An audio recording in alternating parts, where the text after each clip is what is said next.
de la ley de financiamiento y tenemos datos, les habíamos dicho, vamos a desglosarlo un poco, Sebastián, porque son 50 páginas y es algo que nos afecta directamente a nosotros como colombianos, porque pues es la plática que tenemos en los bolsillos, cómo se va a comenzar a distribuir si es que se aprueba esta ley de financiamiento. Usted me dice, ya tengo más datos de lo que dicen estas 50 páginas. Dígame, digamos, los titulares, los headlines de esta reforma. Sí, y acá está Marcela, que también la ha venido leyendo, y entre los dos ahí pues les vamos a ir a contar la gente qué es lo que pretende el gobierno, porque son muchas actividades económicas y tipos de ingresos que se pretenden aumentar. El primer capítulo, porque a lo mejor no había gente conectada, repitámoslo, Jennifer, que es el del IVA. ¿Qué es lo que hace esta reforma, ley de financiamiento? Se le amplía el IVA a bienes y servicios que estaban exentos de ella, y el más importante, y empieza ahí, es los juegos de azar y suerte, tanto online como presenciales, Marcela. Es que esto es parte de lo que hoy se está cobrando a través del artículo del decreto de conmoción interior en el Catatumbo. Ya hoy, si usted va a apostar en una página web, el depósito tiene IVA. Lo que quiere el gobierno es que eso ya no sea temporal, porque se acababa en teoría el 31 de diciembre, sino que sea permanente y que de aquí en adelante usted siempre que vaya a hacer una apuesta en una casa de apuestas online tenga que pagar el 19% de entrada antes de apostar. Esto tuvo mucho debate. Recuerdo yo con los decretos del Catatumbo decíamos, pero ¿por qué si físicamente pagamos este impuesto del IVA cuando apostamos de manera física, por qué no se puede pagar online? Me acuerdo mucho de esa discusión, quedó en el Catatumbo, y lo que quiere el gobierno ahora con esta ley de financiamiento es que sea permanente, no que sea temporal. Así es. Tendrá IVA, cuotas de administración en propiedad horizontal no residencial, que antes no tenía. Se le aumentará el IVA a los combustibles. Ahorita pues lo estábamos hablando con el presidente del sector de carbón, Marcela, y por ejemplo, algo que yo creo que le pega a todo el mundo, licores, vinos y aperitivos hoy tienen 5% de IVA, pero tendrán 19%. Entonces, en el caso de los combustibles, hoy, si no me falla la memoria, estamos pagando un 5% de IVA, tanto en diésel como en gasolina. Aquí cambian ese 5% inicialmente a un 10% para 2026 y 2027, pero luego 19% en el año 2028. Esto se va a aplicar no solamente a lo que nos cobra Ecopetrol por el diésel y la gasolina, que es el precio al productor, sino también lo que nos cobran por biocombustible y biodiesel. Que no estaban grabados hasta el momento, empezarían a pagar. Y en el tema de los licores, hoy usted paga 5%, digamos, por el aguardiente o por el vino, pasaría a pagar 19%. ¿Cuál es la diferencia? Hoy ese IVA iba exclusivamente a los departamentos que lo producen. Aquí lo que van a hacer es como una repartición de los recursos. 5 puntos de ese IVA quedarían en manos de las regiones y el resto de ese recaudo sí iría para el gobierno nacional. Hoy va a las regiones todo. Sí, hoy se cede, según eso se cede esa renta, que es lo que dice el Estatuto Tributario, es que hoy ese IVA de los licores se cede. Me genera inquietud, porque acuérdense del Sistema General de Participaciones, que estamos hablando de fortalecer a las regiones, pues ahora con esta ley de financiamiento es una contradicción, porque no va a ir todo pues quedan recibiendo lo mismo que están recibiendo hoy. Claro, pero solo que el aumento de lo que nos suben sí va completico, o sea, para el Estado, pero no sé, Marcela, para el gobierno central. No sé, Marcela, lo que le ahí, bueno, tengo esa duda. Si ese 5%, a ver, está en una cerveza o un vino, 5%, ¿cierto? Pasa del 5 al 19. Sí. No sé si ese 5% que hará la reforma que sea a los departamentos es sobre el nuevo 14 o es sobre el 19 total.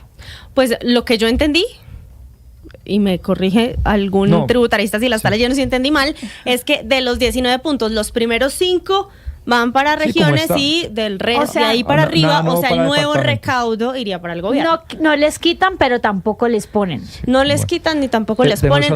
El que paga el extra es pues obviamente el consumidor. Había expectativa por las iglesias. ¿Quedó incluido el tema de las iglesias o no? Sí, señora. Pero vamos por orden, si le parece. Ay, es que bueno, o está bien. Ir de una a las es que ese punto de las iglesias tenía mucha expectativa, porque ustedes saben que acá siempre ha sido un tema ponerle impuestos a las iglesias. Y no sé si el gobierno se iba a atrever a hacerlo. ¿Se atrevió? Sí. A ver, ¿qué dice? Dice que van a pagar impuesto a la renta por las actividades mercantiles que realicen. Yo no sé si ustedes se acuerdan que esto fue una pelea grandísima en la primera reforma tributaria que presentó el gobierno Petro, y esto fue una proposición en su momento de Catherine Miranda, representante de la Cámara por Bogotá. Finalmente ella fue derrotada y el tema no quedó, aquí lo reviven y lo incluyen en la reforma. No es que le vayan a cobrar impuesto a la renta por los diezmos, digamos. Lo que van a hacer es que si esa iglesia, por ejemplo, qué sé yo, hace conciertos gospel y vende tiquetes. O vende cursos. O vende cursos, Sí. o vende libros. O arrienda uno de sus conventos, o arrienda de uno uno de sus exacto. infraestructuras. Todo eso se van a considerar actividades mercantiles y van a tener que pagar impuesto a la renta por ellas. Porque la iglesia tiene muchas propiedades inmobiliarias. Y no dice iglesia católica solamente, Iglesias. sino iglesias en general, es decir, cualquier credo que esté registrado, O sea, reconocido en el esas Ministerio del Interior. a las actividades comerciales, a las actividades donde recaudan dinero, más no a la conocido como la limosna, pues. Sí, exacto, no es como que sobre las donaciones les vayan a las cobrar, donaciones no. sino que dice ahí que sobre las actividades mercantiles. Lo que les genera platica. Lo que les genera platica. Ahora, dividir eso y hacer la contabilidad, no sé qué tan fácil va a ser el control, pero es lo que dice la propuesta de ley hasta Bueno, ahora. pero usted no se fue tan lejos porque de lo de las iglesias que hablaba Marcela está en el capítulo de renta para personas y empresas, que es el segundo. Y le termino de leer lo siguiente, no sé Marcela si tenga lo mismo. Los asalariados formales, los que trabajan, que tienen un contrato, pues un salario en el sector formal, se aumentan las tarifas, irían hasta el 41%, pero no sé si usted tenga, Marcela, las escalas desde donde empieza a subir. Empieza a subir para aquellas personas que ganan más de 84 millones de pesos al año. 6 Esto millones de en pesos mensuales, al mes. 6 millones y medio, porque usted recibe 13 sueldos al año, más o menos. A esas ¿Cuánto personas le les van va a a subir. cobrar? Me perdí. Si usted se gana hoy aproximadamente más de 6 millones y medio al mes, digamos como salario, le subiría el impuesto a la renta de 28 a 29%, y de ahí para arriba a las personas de mayores ingresos les sube entre 1 y 2 puntos, la tarifa máxima Entonces, queda en 41%. La tasa marginal más grande es del 41%. Exacto. Entonces, entre 29 y 41, dependiendo del ingreso, se empieza a empinar. Pero para que le cobren 41%, tiene que ganarse un montón de millones. Pues más de 1.500 millones de pesos al año. Vale. Perfecto. Pues Listo. ojalá. Otro tipo de renta que se modifica, esto ya es para personas jurídicas. Ojo, Jennifer, y las personas que nos oyen. Instituciones financieras, aseguradoras, comisionistas de bolsa, digamos, actividades afines, pagarían un 15% impuesto de renta extra al de hoy, que hoy es de 35%. Es decir, un banco, según esta reforma tributaria, tendría que pagar 50% de renta. Sí, señor, hoy pagan 40%, porque les subiría tienen 10 puntos. les sube 10 puntos. Sí. Esos son los headlines que Pero las tenemos por ahora. aseguradoras pagan 40. Sí, todas las instituciones financieras están como agrupadas, entonces incluye comisionistas de bolsa, sociedades de ese tipo de actividades, más que todo financieras, 50%. ya pagaban una sobretasa. Lo que hacen es que entre la sobretasa y la tarifa general quedan en el 50%. Esa nueva tarifa es para estos sectores, pero, por ejemplo, para el sector de petróleo y carbón, también se crea esa 15% adicional, pero oscila entre lo que oscila el precio internacional, tanto el Brent como el AP12, ¿no? Ese para petróleo quedó como estaba, no le van a subir a petróleo, lo que le suben es a carbón. Ellos ya tenían sobretasas que iban del 0 al 10. Ahora se la suben del 0 al 15, pero otra cosa que entró ahí por los laditos es que esas sobretasas dependen del precio internacional del carbón. Aquí bajan el nivel a partir del cual se considera que hay un alto precio internacional del carbón. Ok. Lo que quiere decir que aumentan las posibilidades de que empresas dedicadas a este sector de la economía tengan que pagar más impuesto, incluso con precios más bajos. Pues esas son algunas Jennifer, de los titulares, si señora. me permite, hay uno que estoy leyendo acá, no sé si ustedes, Marcela y Sebastián, lo tengan en el radar, pero es el tema del IVA del 5 al 19% a los vehículos híbridos. Justo Sí. lo hablábamos con Sí, Lucas señora. hace días, que yo estaba como motivada ahí a ver Si si se me compraba metía en uno. un carro híbrido, y lo que estoy leyendo es que en esta reforma los vehículos híbridos, así como sus motores, generadores y cargadores, son eliminados del artículo 468.1 de bienes grabados con la tarifa del 5% y No. pasan a la tarifa general del 19%. No, pero yo sí ¿Es los así vi. o no es así? Yo sí los vi. ¿Sabe qué vi? Que es que hay un cambio como en las categorías que utilizan. Ajá. Porque sí, cargadores y este tipo de cosas, vehículos para más de 10 personas, eléctricos, híbridos, enchufables, están en la lista de lo que paga 5%. Ajá. Que hoy en día igual pagan ese 5%. Que hoy igual pagan exacto. ese 5%. Lo que están lo ahí. que me están diciendo es que pasaría el 19%, ¿es así?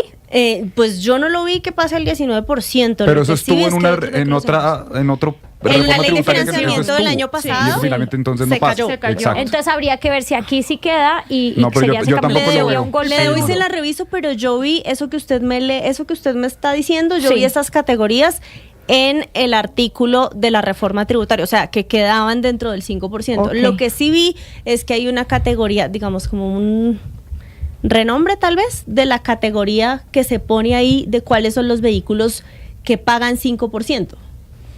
Como que los reducen. Usted los vio en el artículo 468.1. Lo que me dicen es que quedan eliminados de ahí, que son Claro, los si no bienes están grabados de eliminados, tarifa del circo. se entiende del que tiene la circo. tarifa A ver, normal. yo creo que esto, para que la gente que no está contextualizada, es un proyecto de ley de financiamiento que acaba de ser radicado en el Sí, Congreso. es Es lo decir, lo que estamos vendría. estudiando Aquí justamente tengo el en este del- momento al aire. Son 50 páginas.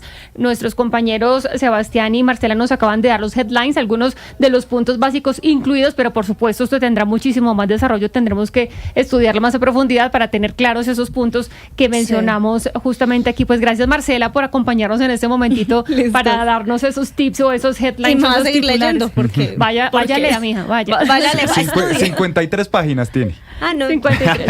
53 Pero mire, páginas y a como las 15 minutos, así que... 12:47 Corramos. minutos. Vamos a hacer de seguimiento, Ana Cristina, un tema muy importante que comenzamos a tratar aquí en el programa la semana pasada y que nos generó muchísima preocupación, y es esta comunidad ahí en Medellín que se llama La Mano de Dios, ubicado en Altavista.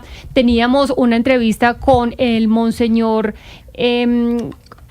Io, que ha sido una persona que ha ayudado mucho a esta comunidad, pero que aquí en los micrófonos de Blue Radio pues dio una serie de condiciones bajo las que estaban viviendo estas personas, y después de la entrevista en nuestros micrófonos salió amenazado. El grupo criminal Los Chivos le mandan pues unos panfletos diciéndole pues que diciéndole de todo, mejor dicho, groserías y todo, que él no tenía por qué hablar de estas cosas, y nos quedamos ahí con algunas respuestas por parte de algunas autoridades en Medellín. Hoy tenemos desarrollo de esta denuncia. ¿En qué va? Bueno, tenemos algunas actualizaciones sobre la denuncia. Lo primero es que Monseñor Andrés Felipe Io Paniagua, él ya fue a la Fiscalía General de la Nación, fue